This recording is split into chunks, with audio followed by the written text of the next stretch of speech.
We gaan met de eerste spreker weer verder. Dat is Floris Schuiling. Hij heeft net zijn doctoraalscriptie afgerond.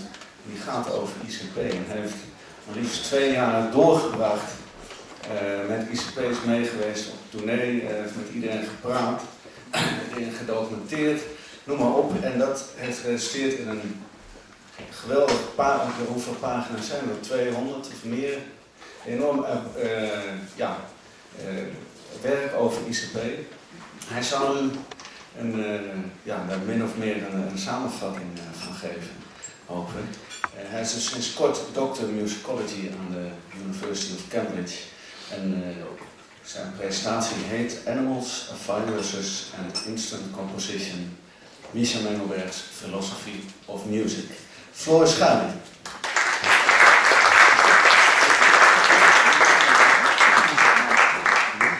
Dankjewel. Bedankt dat ik hier mag spreken. Ik ben vereerd om het podium te delen met alle illustere sprekers die hier al zijn geweest en die nog gaan komen. Ik heb een papiertje, ik zal het heel spontaan gaan voorlezen, maar improviseren is wat dat betreft mijn sterkste kant. En ik ga het in het Engels doen, dus mocht er iets onduidelijk zijn, dan hoor ik het later.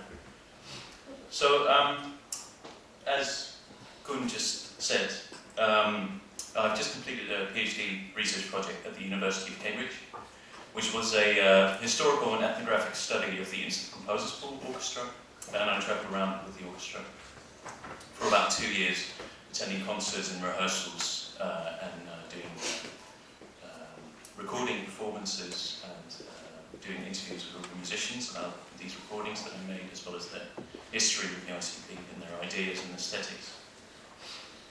And this project was intended to kind of document the history and practice of this amazing group of musicians, but also to ask what this unique approach to performance and improvisation could tell us about creativity and musical performance more generally, and about the nature of improvisation.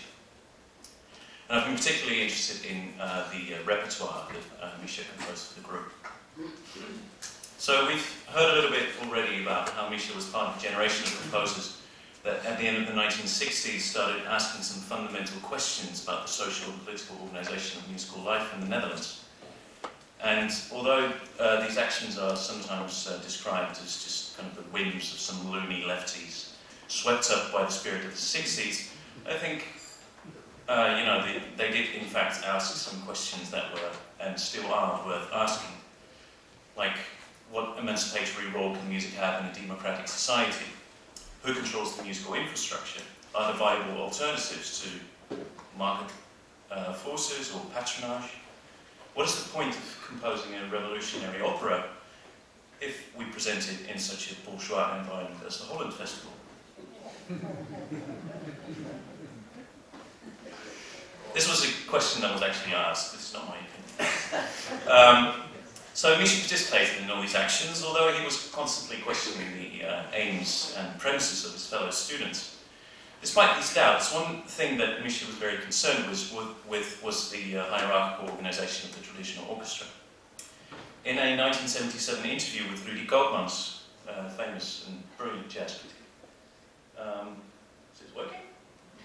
Yep. He said, "I've been working on a democratisation of music itself for years. It is essential. Delegating decisions to performing musicians is an aspect of it. Such delegation is only a weak form. In the Instant Composers Pool, the distinction between composer, musician and conductor has virtually disappeared." There's a story that's told often about Misha, that when he was young he went to see Duke Ellington and his orchestra in the Concertgebouw. And during the intermission he went back into the concert hall and saw the Duke play piano by himself.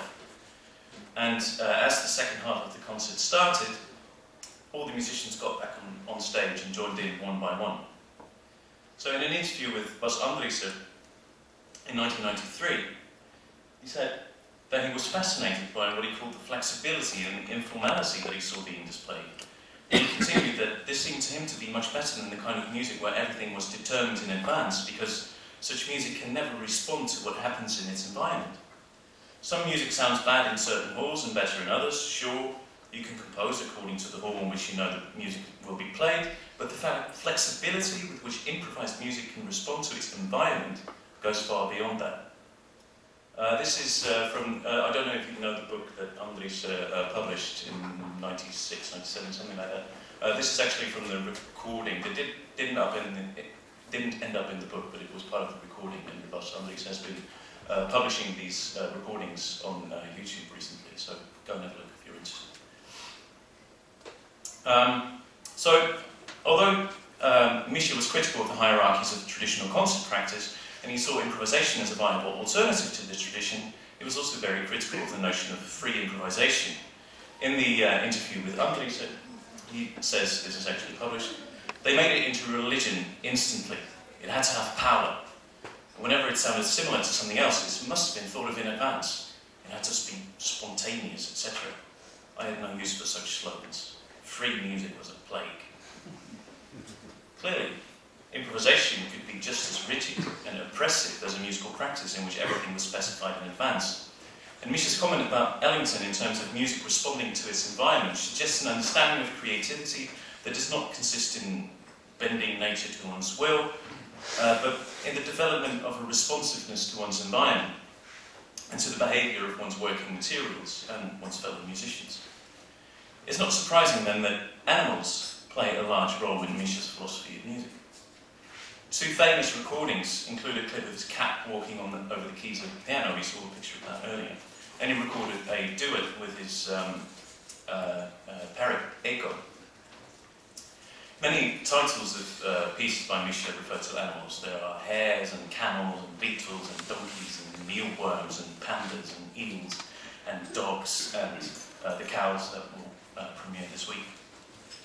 And I found a television interview with Misha in the early 1980s where he took presenter Andries, other famous music critic, to the zoo.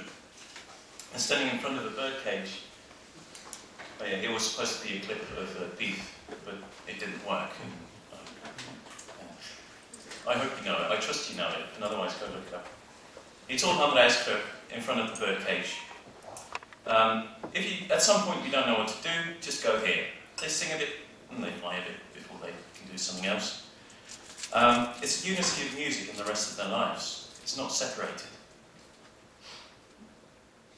So, when he said this, in the early 1980s, the ICP was slowly becoming the ICP Orchestra.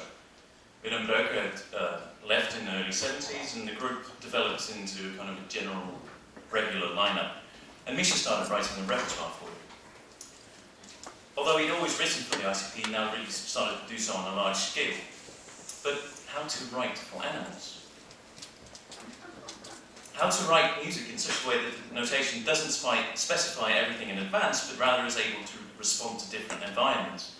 A notation that constructs new relations and new forms of interaction. This repertoire and its role in the performance practice of the ICP is one of the ideas behind instant composition. Although the phrase is usually understood to mean that the practice of improvisation is not a matter of random, spontaneous behaviour, and it involves careful aesthetic compositional consideration, it also means a particular improvisatory approach to compositions. The name instant composition refers to the work of German artist Thomas Schmidt, who Misha had met in his involvement with fluxes in the early 1960s. Schmidt had made a series of instant poems, jars filled with scraps of paper, letters, even ash and ink, and they read, I don't know if you can read it, shake well before reading. So, once you open it, you get a collage of found poetry, and we could say that similarly, the ICP Orchestra, for every concert, take a selection from their repertoire, put it in a jar, shake it well, and form improvised collages of whatever comes out. There's another piece by Thomas Schmidt, and I think it was made the same year. It's called The Typewriter Poem, and it schematically pictures a typewriter keyboard with numbers on certain keys to indicate a sequence. So you go 1, which is up there, 2, 3, anyway. It takes a while, but in the end, and I'm sorry for spoiling this, but it's a bit crucial, you get if your typewriter is different from mine, this may be difficult to read. I just wanted to mention this because I mean it's a very funny piece, but it's also an excellent example of how our engagement with our material environment and the tools that we use create the conditions of the ways in which we make sense of the world and the ways in which we can express ourselves. This aesthetic of found objects, seeing what possibilities are afforded by a particular object, remains an important idea for the ICP musicians. Michael Moore, the alto saxophone player, taught me that I think Misha thinks in games a lot. Do you mean like John Zorn's game pieces? Well, no, not like John Zorn. Zorn studied these board games with all these rules, and he thought of rules for people to communicate with each other. Whereas I see Misha's games as more like, okay, this is the material, what are we going to do with it? It's that whole found object thing. And a lot of his pieces are like that. They're just little flooded. So, obviously, if you don't want pieces that specify everything in advance, then you write pieces that are unfinished in some way or another. When I asked Misha about the period in the early 80s when he started writing his repertoire, and he would bring new pieces to the week of the rehearsals that they organised, he said the most important thing was that they were unfinished. And I asked some of the other ICP musicians how they felt about composing for the ICP. Thomas Eberle told me, writing for the ICP I had some massive failures. Maybe it has to do with my Germanness on the one hand, and writing with computers on the other. For a long time I wrote pieces with their own qualities, but they were closed. So the process of writing them, I thought so much about how things would work out. And from one section to the next, and writing with sequences and stuff like that, there's always the danger that it sounds beautiful on your machine, but then you lose perspective of how the music will develop in the hands of human beings. So if you write a piece that is a unit in itself, it's too close, there is no need to improvise anymore. But you also have to trigger something that's very inspiring and special, and very specific for that piece. But it also has to be flexible and open enough that you can see it from different perspectives. It has to have loose ends. Toby Delius, when we were talking about Misha's arrangements of the music of Duke Ellington, he said a similar kind of thing. He said, when Misha arranges such a piece, or Michael for that matter, there are built-in moments from where it's not about erasing the composition, but about improvisationally shaping the material. Later I was discussing the Ellington arrangements with Ernst Klerum as well, and we had the following exchange. Misha put the zoo in the mush, and although I can sometimes get a bit tired of the zoos and the animals, it does really make it work. Sorry, what do you mean? There's a zoo in the mush. What's a zoo? Animal sounds, monstrous sounds, scary sounds. That's how it begins, kind of spooky, moosh-like, whatever a moosh is. Then you get to the first theme, then the chorus, and back to the zoo, and then the theme again. You can hear this on the horseback and hall arrangements of Duke Ellington, so go look it up.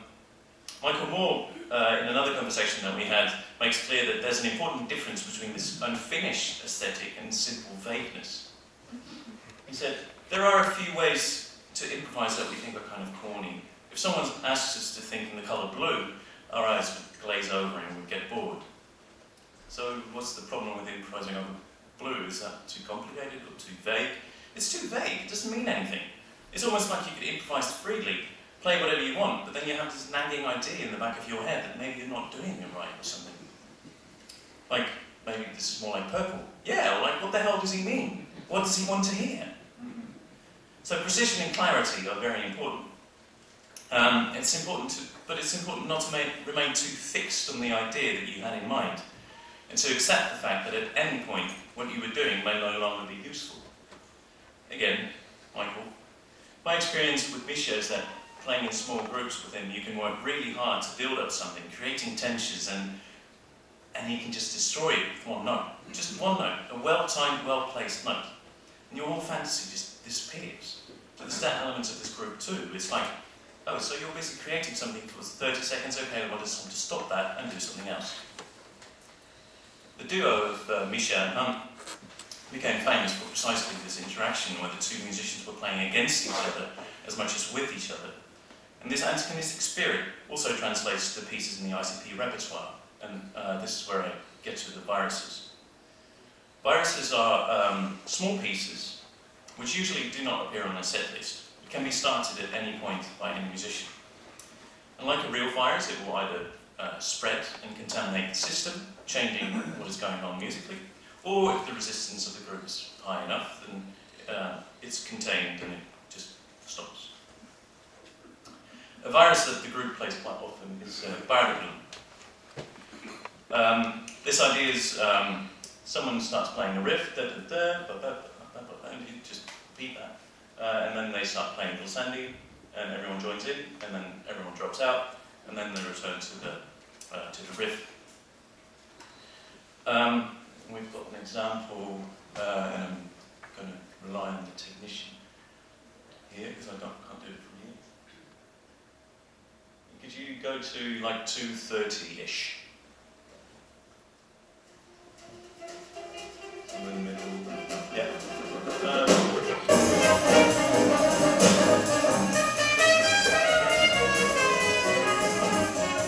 So this is from Horseback as well. It's something in there.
The funny thing about a virus is that biologists are not sure whether viruses are alive or not, whether to classify them as organisms or not.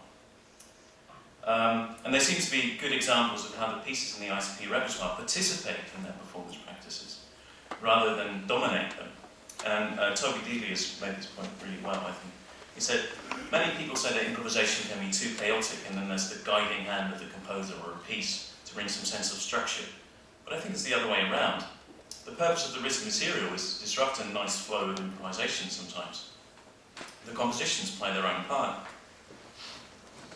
So Toby also pointed out that the viruses aren't just a group of pieces, but rather a general approach to their written material.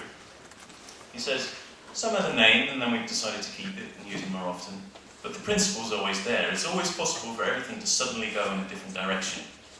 Viruses can be composed by Misha or spontaneously invented on the spot. They can grow from misunderstandings. It can also be something very banal.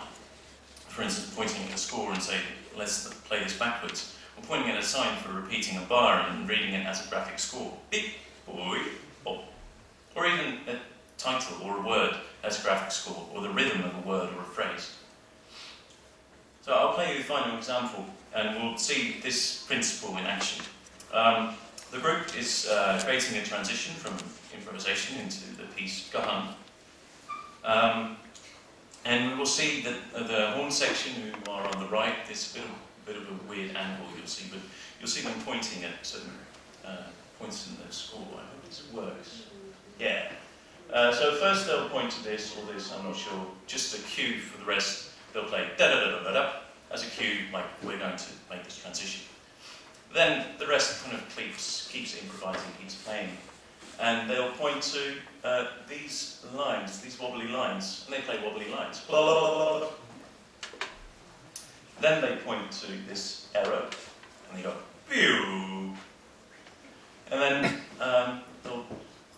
these first 3 notes that somebody scribbled in to transcribe the trumpet part, or the viola part for trumpet. So then they start repeating the riff, and you'll hear that they actually make the transition to Gahan playing.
To conclude, there's a story by Bergen called On Exactitude in Science. It's about this long. And it's about an emperor ordering his the scholars in his court to make a map of his empire. And they make this map so precise and complete that it ends up as large as the territory it describes. Not only is it completely useless, but it ends up swallowing the entire empire and all the people in it, making it hard to distinguish between the ruins of the map and the ruins of the country. Obviously, this has not been my intention in writing about in my own research on the ITP.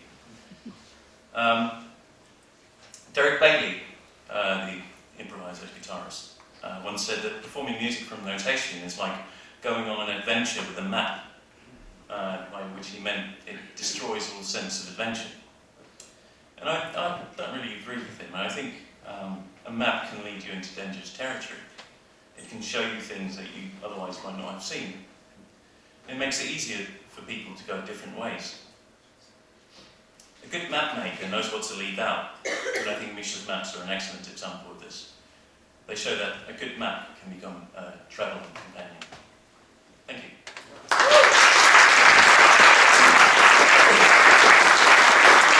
Floris Schuiling.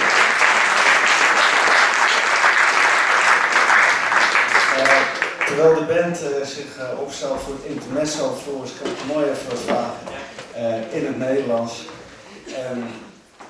Heb je er last van gehad dat Misha misschien niet op alle vragen in kon gaan zoals ze zou willen? Of was dat misschien juist wel handig?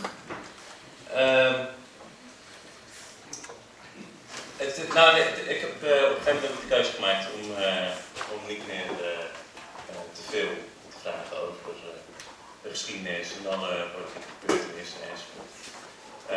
Maar goed, iedereen die wel eens een interview met Misha heeft gelezen of gezien of misschien zelf geprobeerd te houden, weet dat hij nogal moeilijk kan zijn in zijn interviews. Dus ik weet nog heel goed dat ik een keer bij hem was en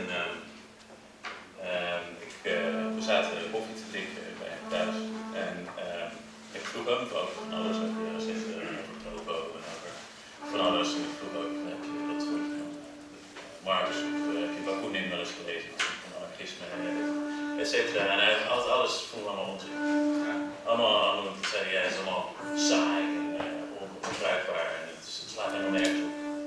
En zo zei hij de hele tijd dat hij had helemaal niks mee te maken. En voorstelling aflopen. Ja, ik stel je altijd goed. Ja, dat komt me heel bekend voor. Dat is ook mijn eerste interview ooit was met Misha Mengelberg en ik ben nog nooit helemaal van boven. Ja, heel goed. Maar het feit dat hij, zeg maar, dat hij mentaal misschien niet meer helemaal uit zijn woorden kan komen. Mentaal uit je woorden komen, weet je. Anyway, begrijp wat ik bedoel, is dat, want ik kan me ook voorstellen, Misha is een meester in het opwerpen van rookgordijnen als het gaat om zijn bedoelingen. Dus ik kan me voorstellen dat het misschien heel erg heeft geholpen, omdat dat je hem daar niet over willen spreken. Of leg ik je nu woorden in de mond? Nou, wie weet. Er is ontzettend veel archiefmateriaal bij het Nederlands Jazzarchief. Dat is een fantastisch instituut. En ook daar, dan zit je daar door het grasduin en dan vind je dat de ene keer zegt hij dit en de andere keer zegt hij dat. Maar ik denk dat het wel handig is geweest dat ik hem niet de hele tijd in de nek kan rijden of zo. Dat ik zelf een beetje kon beslissen van, nou, volgens mij is dit iets meer waar dan dit andere. Oké, heel goed, dankjewel. Floris Schuiling.